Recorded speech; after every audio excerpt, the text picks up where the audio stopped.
Di situ dikatakan COVID not longer global health emergency. Jadi bukan mengatakan tidak ada pandemi lagi, tetapi infeksi COVID tidak dianggap emergensi lagi di dunia ini. Tapi tetap COVID masih tetap ada. Nah, COVID masih tetap ada. Nah, laporan dari grup-grup dokter-dokter di rumah sakit, ICU Rumah Sakit Cipto penuh dengan pasien COVID. ICU Rumah Sakit Cipto penuh dengan pasien COVID. Nah, laporan dari dokter-dokter yang lain, nah COVID sekarang makin menggila setelah Idul Fitri ini. Sudah di atas 2.600. Kasus baru di atas 2.600. Untuk DKI sudah di atas 500. Padahal DKI itu kira-kira beberapa yang lalu itu di bawah 100 DKI. Sekarang DKI 500 sampai 600. Dan angka kematian kemarin itu 25 pasien yang meninggal. Jadi menurut saya ini cukup serius ya. Nah, jadi apa yang dikatakan oleh WHO itu benar, bukan pandemi has over, bukan, tapi COVID itu no longer global health emergency. Jadi tidak dianggap sebagai emergency lagi. Tapi berarti memang lebih jinak gitu. Tapi khususnya di Indonesia ini mungkin karena habis Lebaran ini jadi kasus begitu. Yang penting kita jaga-jaga. Itu biasanya risiko yang paling banyak yang sakit itu biasanya nomor 1 lansia. Iya. Apalagi lansia yang vaksinnya komorbid. Jadi kalau yang lansia yang vaksinnya masih belum sempurna, silakan sempurnakan. Kalau perlu dengan booster pertama, booster kedua. Yang kedua karena gizi yang kurang bagus. Jadi makanan yang sehat. Ketiga, olahraga yang sehat. Jadi diet yang sehat, olahraga yang sehat itu sangat perlu ya. Sangat perlu. Olahraga yang sehat kita cukup dengan bioenergy power ini tiap hari pagi sore. Cuma saya ini kalau dengar-dengar di pukul 4, ini khusus pukul 4 ya. Mungkin untuk ada Ibu Yanti, mohon di ini kan. Itu ibu-ibu tuh yang rajinnya tuh kalau hari Minggu. Hari Minggu itu mereka tuh datang ke lapangan futsal itu, nah itu rame tuh. Tapi tiap hari tidak pernah ikut virtual. Karena itu saya minta kepada Ibu Yanti, karena Umar Wondo rasanya nggak ada, tolong dihimbau ibu-ibu itu betul-betul ngikutin virtual pagi sore. Sebetulnya sudah dok, tapi memang pada nggak bisa dan nggak mau. Kenapa nggak mau? Mereka kan punya HP semua. Pada nggak bisa katanya dok. Aku nggak bisa. Aku lapsen. Itu kalau misalnya si Lina atau Nita di apa namanya di kursus sebentar kepada ini.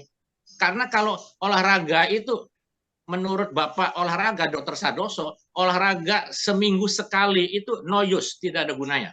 Iya. Minimal itu seminggu 3 kali. Yang bagus itu 5 kali seminggu, kata Dr. Sadoso. Ini cuma hari Minggu aja. Jadi tolong dihimbau kembali bahwa virtual itu sangat penting pagi sore supaya imunitas naik gitu. Jadi diet yang baik, olahraga yang baik. Itu olahraga itu cukup BEP itu. Saya masih tetap beranggapan bahwa BEP is the best ya, exercise the best. Sederhana tapi hasilnya memuaskan. Alhamdulillah saya sudah ya mau 80 tapi saya masih merasa segar, merasa happy dan merasa bugar gitu. Nah, itu. Jadi sekali lagi nasihat saya jangan berpikir bahwa COVID sudah hilang. Ya, pandemi sudah hilang, tidak. Jadi kemarin juga dari WHO masih tetap COVID masih tetap ada, tapi not emergency. Still no longer global emergency, cuma itu saja. Jadi dan laporan dari Rumah Sakit Cipto, ICU Rumah Sakit Cipto penuh dengan pasien COVID. Sekian, terima kasih. Wassalamualaikum warahmatullahi wabarakatuh. Waalaikumsalam warahmatullahi wabarakatuh. Ya, penting sekali ini apa yang disampaikan Dr. Rosman, walaupun singkat itu memang sangat penting sekali karena ada contoh-contoh ya. Contoh saya ambil contoh dua yang konkret lah. Contoh pertama adalah Pak Nungki.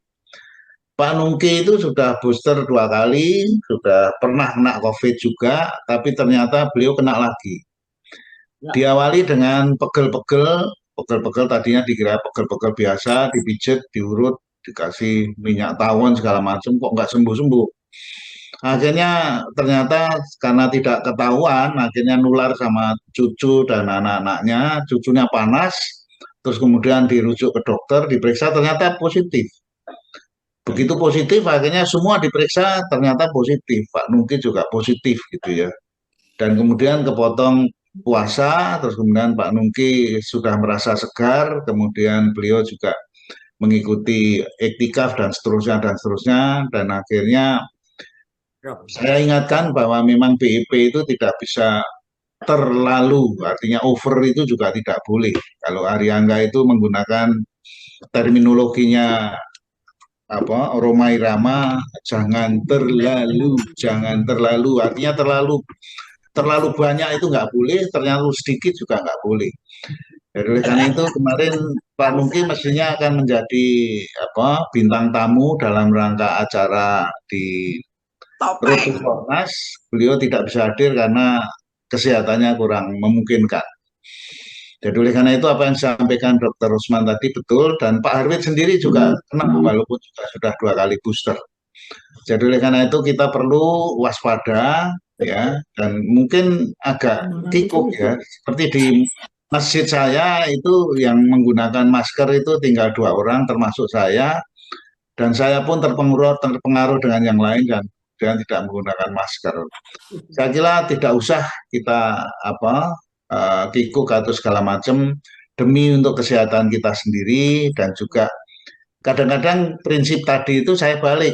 Kalau saya pakai masker, loh Bapak kok pakai masker, ya saya agak pilek takut mengalami Bapak gitu ya. Jadi tidak saya pakai masker takut ketularan Bapak, tidak, tapi kita balik bahwa kita itu membawa sesuatu melindungi untuk saya tidak menularkan kepada Bapak Ibu yang lain, gitu aja alasannya. Jadi oleh karena itu terima kasih Dr. Rosman, walaupun singkat, padat, tapi sangat berarti bagi kita semua. Anjuran saya juga begitu. Mari kita sudah rata-rata lansia ini, memang seyogianya kita cermat berusaha untuk menghindari hal-hal yang tidak kita inginkan masing-masing gitu ya. Gimana dengan Pak Citro, Pak? Kabarnya juga sakit gitu. Siapa? Citro Seno. Pak Citro Seno kena flu berat ini. Kemarin saya telepon, saya mau titip karena saya tidak bisa bergabung di bus. Saya mau pakai mobil. Pak Citro Seno sambil batuk-batuk itu, ya saya bukan negatif thinking. Kalau itu diperiksa jangan-jangan juga COVID gitu ya. Jadi mudah-mudahan tidak. Pak Seno juga nggak bisa hadir karena kena flu berat juga. Dimohon apa yang disampaikan Dr. Rosman tadi, mari kita coba perhatikan. Lebih baik kita mencegah atau berusaha untuk menghindari terjadinya sesuatu, karena di mana-mana memang sudah kita menjadi minoritas untuk menggunakan masker, tapi tidak ada salahnya kita baik preventif. Baik, demikian saya kira komentar saya, dan saya kembalikan kepada tuan rumah, Pak Cek, monggo silakan. Terima kasih semuanya. Wassalam. Wassalamualaikum. Assalamualaikum.